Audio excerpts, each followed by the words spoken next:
Students of the University of Benin, Edo State, came out en masse on Wednesday to protest the ongoing strike action of the Academic Staff Union of Universities. Hi, welcome to What's Happening. These are the top 10 stories now. At number 10, the governor of Akwa Ibom State, Udom Emmanuel, paid a visit to former Nigerian President Olusegun Obasanjo at his home in Abeokuta, Ogun State, on Tuesday.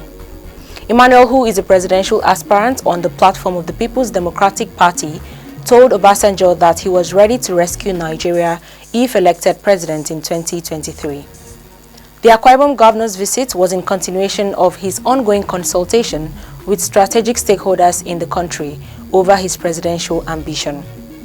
At the meeting, Emmanuel said he has sufficient private and public sector experience with remarkable results to show for it. He assured Obasanjo that if given the opportunity to be president, he would boost the economy and return Nigeria to her glory days. In his response, Obasanjo appreciated the presidential aspirant for the show of respect in coming to inform him of his aspiration.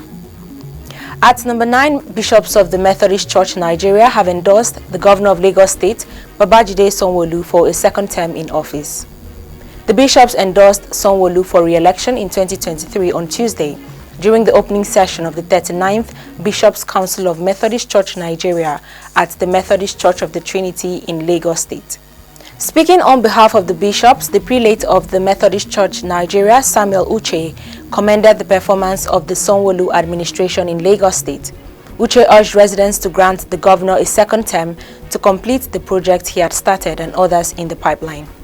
At number 8, terrorists suspected to be members of the Boko Haram sect have killed 9 villagers in Kautikari and Kwada villages of Chibok local government area in Borno State. It was gathered that 8 of the victims were killed in Kautikari, while 1 was killed near Kwada.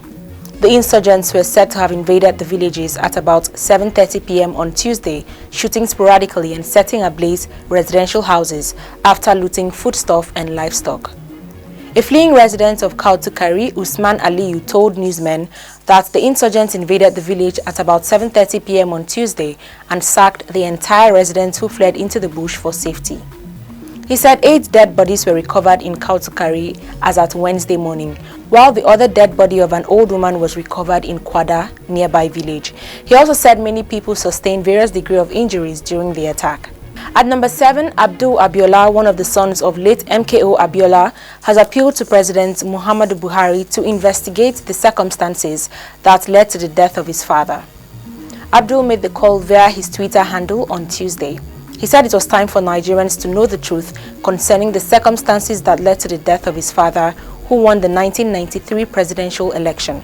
According to him, this would help Buhari to unravel the mystery behind the death of the late MKO, stressing that it was only such move that would bring about justice. He wrote, "It's time for the Nigerian people to know the truth as to what happened in the post-June 12, 1993 elections, and also what led to the death of MKO Abiola and Kudirat Abiola and other unsung heroes. I urge President Muhammadu Buhari to look into our country archives for justice to prevail." At number 6, the Lokogoma community in Abuja has been hit by floods again following a Wednesday morning downpour in the nation's capital. It was gathered that the rain, which started before 6 a.m., was accompanied by heavy wind. Some residents of FAP Estate, one of the estates in the community, woke up to see their homes and some roads ravaged by the floods. In a Facebook post on Wednesday, a resident of the estate, Inya Ode, raised the alarm as she lamented the recurring flood incidents in the area. She called on residents who may be leaving for their respective places of work to hold on for the water level to subside. Ode's post was accompanied by several pictures of the flooded area and a video of a salon car stuck in the middle of it. Recall that in 2019, residents of estates in Lokogoma suffered heavy losses from flooding. The June 2019 flood rendered at least 7 families homeless, while several other properties were destroyed in FAP Estate alone. At number 5, the Economic and Financial Crimes Commission have reportedly grilled some persons working for the Attorney General of the Federation and Minister of Justice, Abubakar Malami. According to the cable, the EFCC quizzed the aides for allegedly selling presidential pardon. Recall that on April 15th, President Muhammadu Buhari pardoned about 159 convicts, including a former governor of Plateau State, Joshua Dariye, and former governor Joli Nyame of Taraba State, who are both in prison for diverting billions of naira of public funds. The cable says sources at the Ministry of Justice disclosed that several aides to Malami who were responsible for the processing of the list are currently being questioned by the EFCC.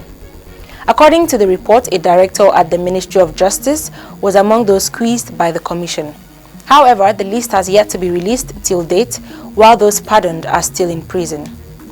At number 4, Southwest leaders in the All Progressives Congress have scheduled a meeting with all presidential aspirants from the zone. APC founding chairman Chief Bisi Okonde and former governor of Ogun State, Chief Olusegun Osoba, and other stakeholders are the conveners of the meeting. The meeting is scheduled to hold at the Lagos State Government House in Marina on Friday. Expected to attend are APC national leader Asiwaju Bola Tinubu, Vice President Yemi Oshibanjo, Ekiti State Governor Kayode Fayemi, and Senator Ibikunle Amosun. The invitees have all declared interest to contest for the president. At number 3, the Nigerian Meteorological Agency has predicted sunshine and thunderstorms across the country from Wednesday to Friday. NIMET's weather outlook released on Tuesday in Abuja predicted sunny skies on Wednesday with patches of clouds over the northern region. It further predicted prospects of morning thunderstorms over parts of southern Taraba and southern Adamawa. The weather agency said the north-central region would be mostly cloudy in the morning hours, with chances of isolated thunderstorms over parts of Benue, the Federal Capital Territory, and Kogi. At number 2, the governor of Ekiti State, Kayode Fayemi, has formally declared his intention to contest for president in 2023 on the platform of the ruling All Progressives Congress. Fayemi, who made the official declaration on Wednesday in Abuja, promised to ensure youth empowerment when he becomes the president.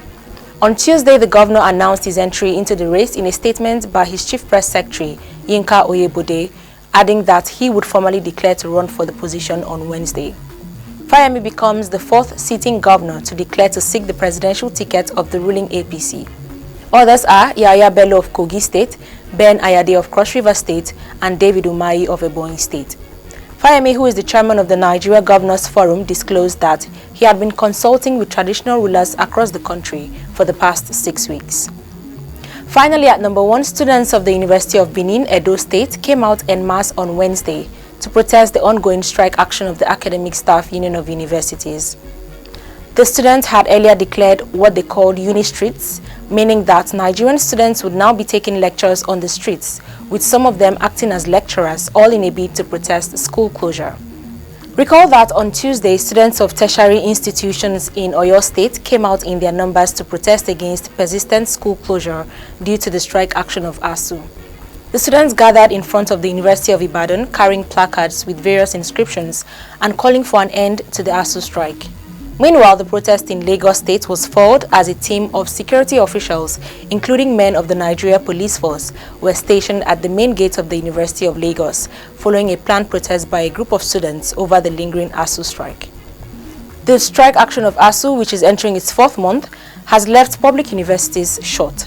ASUU is accusing the government of poor commitment to the payment of earned academic allowance, the continued use of the Integrated Personnel Payroll Information System, and refusal to adopt the university's transparent and accountability solution, among others.